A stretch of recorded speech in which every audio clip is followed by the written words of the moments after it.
Greetings, my empire. Dre's here back with another video, and today we're gonna be doing the top 3 games with the most toxic communities.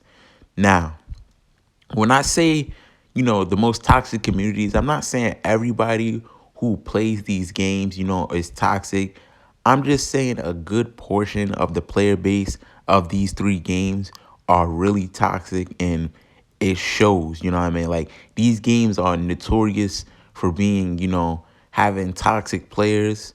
you know just it just protrudes out the game. You can see how toxic the games is once you play it. You know what I'm saying? And there's a lot of games that's toxic, but I think these are just the big 3 most toxic games, just of what the player does in the game, or what the players do.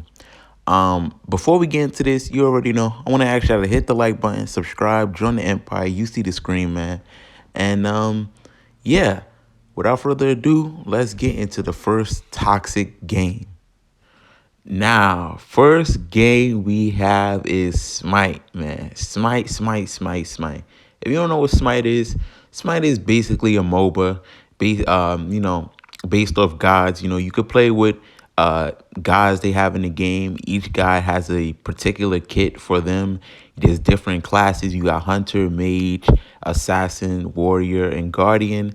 Um, and yeah, and you're going up against another team of gods. You feel me? It's mainly a team-based game, unless you're playing duel, something like that. Then you're playing by yourself. But mainly, it's a team-based game. Most games you play are team-based. You build certain items on your god, and you go up against another team.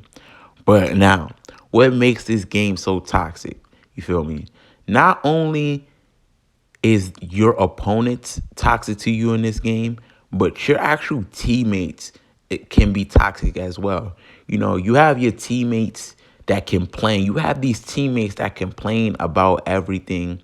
Um, they complain how you build, how you're walking, how you approach a fight and stuff like that. And yeah, they can be criticism, like, or not even criticism, just helpful tips, like, oh yeah, could you start the fight like this and this and that, we could win these fights like this. But they would straight up just try to disrespect you in the end game chat.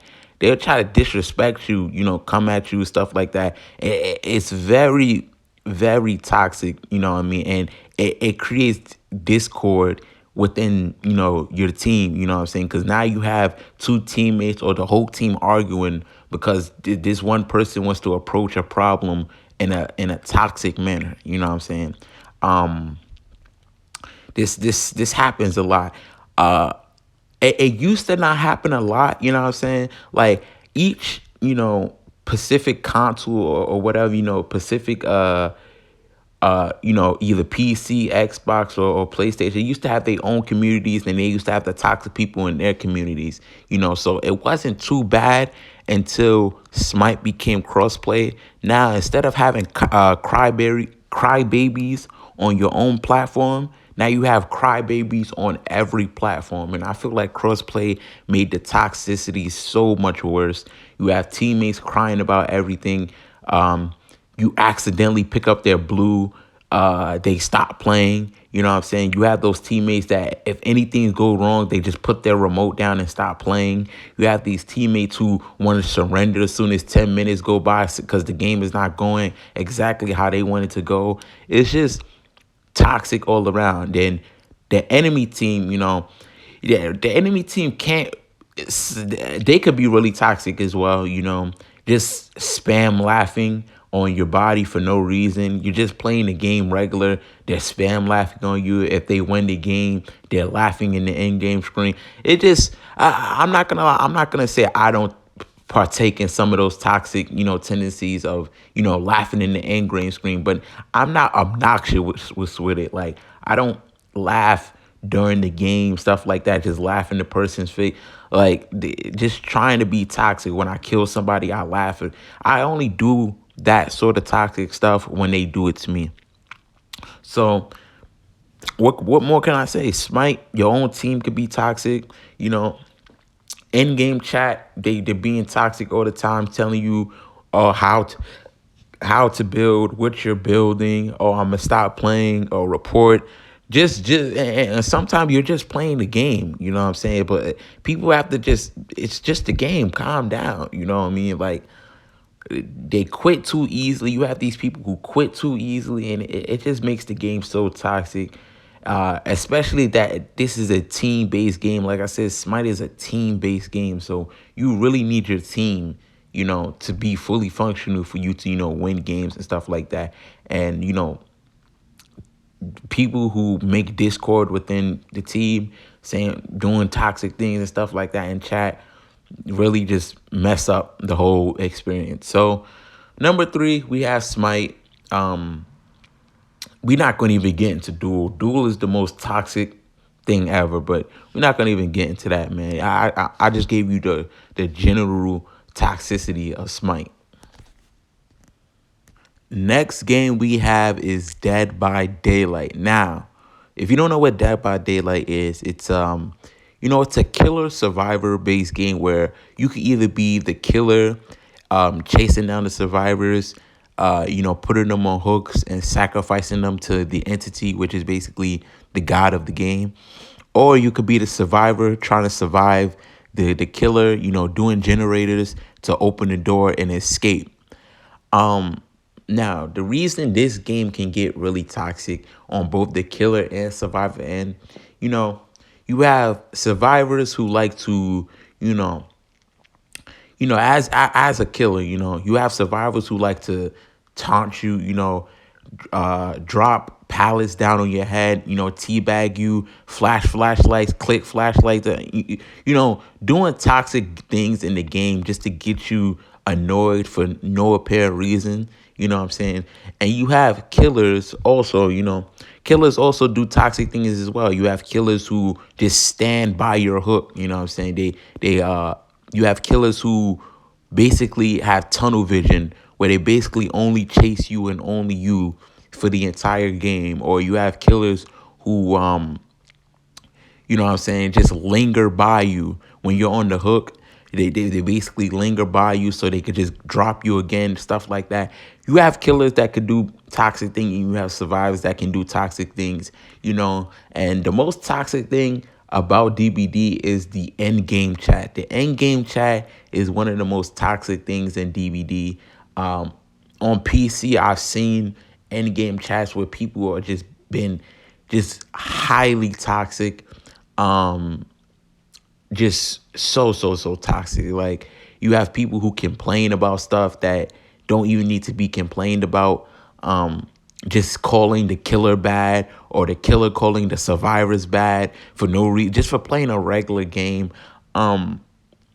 Somebody who elaborated on this really well, he's a YouTuber called Spook and Jukes, and he basically does a series where he shows you a bunch of toxic Dead by Daylight streamers and how toxic they are.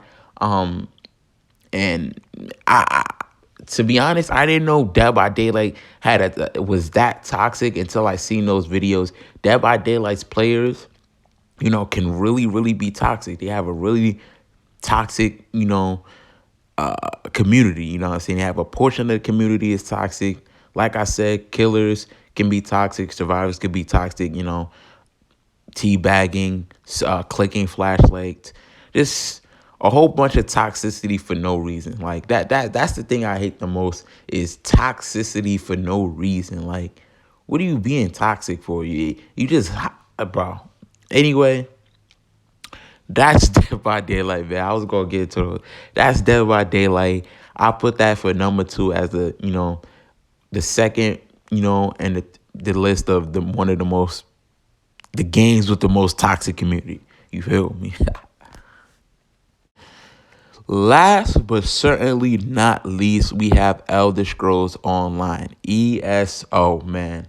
Now, if you don't know what ESO is, it's a MMORPG where you basically build your character, make him a specific race, a specific class, build his abilities for the specific class he picked, put on sets that you want to put on. The game has a lot of sets you can put on that gives different stats, and yeah, just build your character to do either PvP or PvE or do both, whatever you want to build them like. And yeah, but ESO, man, um, to be honest, has a large community that is just toxic, especially in the PvP side of things. The PvP side of things at ESO is so toxic, and the main the main spot you can see toxicity in ESO, the core of the toxicity is in dueling spots. If you go to Stone Falls, the Davin's Watch Away Shrine, that's the main dueling spot of the game right now. If you go there, it's just a whole bunch of toxic people, man. It's just a whole bunch of toxic people. If you see in voice chat, you see people being toxic to each other and stuff like that. Even in, typing chat, people being toxic. You have people teabagging people after they win duels. They're teabagging. Sometimes for just literally no reason. They just want to teabag. They just want to be toxic for no reason. And I don't know. I feel like in ESO, people feel like they're tough. There's some big macho man in real life just because they got a good build or a decent build in the game. You know what I'm saying? It's absolutely ridiculous. It's like people take their frustrations they have in real life and put it into ESO because sometimes people just be tired. Like, go to the dueling spots. You can see what I see. Sometimes people just be toxic for no reason. They're just there to be toxic. Like, I don't even understand these people sometimes. It's like they're not even human to me anymore, bro. Bro, like, I know I'm sounding passionate about this, but it's actually like a big problem how toxic people can be in ESO. Just completely talking about other people's builds, how their builds is trash, or oh yeah, I beat you in this duel for this, and just for literally no reason. Like, you got people teabagging, like people getting so upset because people are using certain things in duels and stuff like that, like healing ultis and stuff. Bro, the healing ulti is in the game. You know, a werewolf is in the game. Like, I would never complain, even though those things can be annoying. I would never complain because those abilities are in the game. Why would I not use an ability just because I'm dueling? You know what I'm saying? If you're using it, then use it. You know what I'm saying? It's whatever. It's in the game. If anything, you should be complaining to developers at ESO for abilities and stuff like that. It's absolutely insane. People just being toxic to each other all around for basically no reason. Like just to give you a little example, like one time, the Elsewhere DLC, I had pre-ordered the Elsewhere DLC, and I pre-ordered it. And when you pre-ordered the Elsewhere DLC, you got this Thunder Horse, this black and blue Thunder Horse, right? You got it for pre-ordering it. And I remember I was riding the horse around, you know what I'm saying? Then I had this guy just randomly whisper me, oh, you actually bought that shit DLC? What a waste of your money. I'm like, what are you talking about? Like, wow, this is somebody I don't know. Like, I'm just basically riding around on my horse, and he just basically texting me some toxic stuff. Like, what are you doing?